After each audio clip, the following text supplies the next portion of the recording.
That's such a good question. And I think it's so twisted in like the answer to that online now and what you see, because when I first started, I thought the answer was just in a physical sense, like look like this, you'll be happy, you'll be confident, you'll be fine.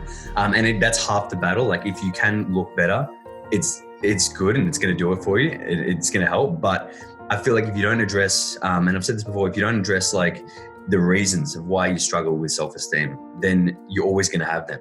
Like, especially you'll find in the fitness industry, you've got some of the best physiques ever, and they're the most self-conscious people you'll meet.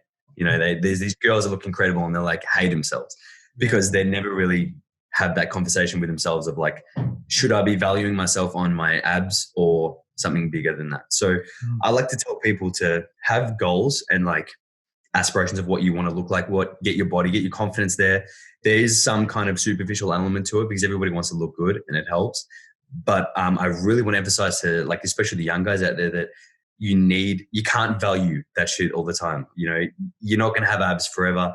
And then when your body goes or if something happens, you're going to feel like a piece of shit. So like I say, like try and tie your self-worth to bigger things than just what you look like. You know, like it's all well and good to be confident and look good. But if you really want that, it's got to be something that's not, you know, to do with looks. Like your ability to impact people, your contribution, who you are as a person, all that kind of stuff is what I strive to be more comfortable with just every day. So why do you think that you struggle with self-worth and self-confidence? Was it because you were a chubby kid?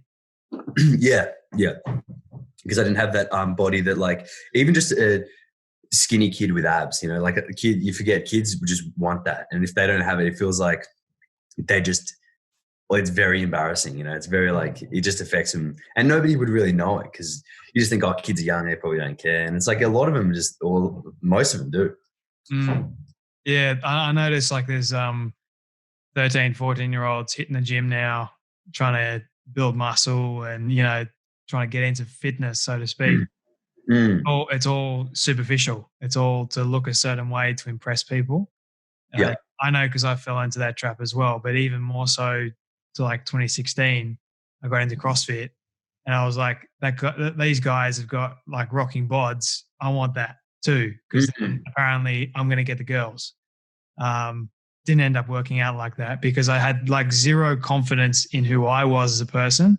And I thought that when I got the APAC, when I got, you know, ripped, because that's what happened, I was just like, well, where are the girls at? Like, come on. But nothing was nothing. You would have thought you'd figure it out as well. You would have thought you'd get that confidence as soon as you achieve the look. And it's just exactly.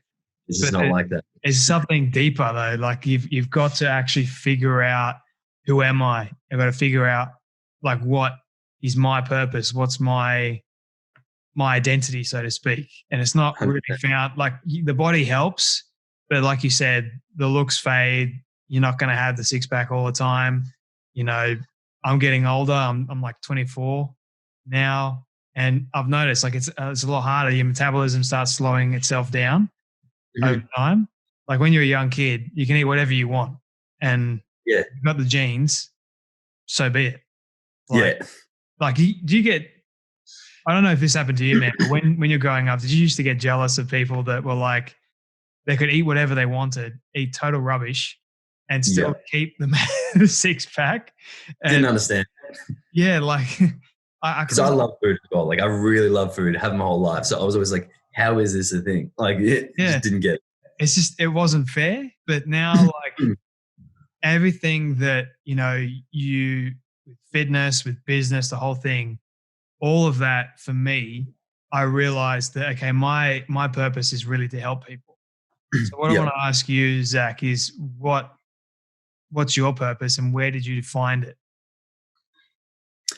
That's a good question. I think my purpose is definitely to impact other people in as many ways as I can. I think like in my element, it's entertainment and empowering people through fitness because that's like, it's my passion is fitness.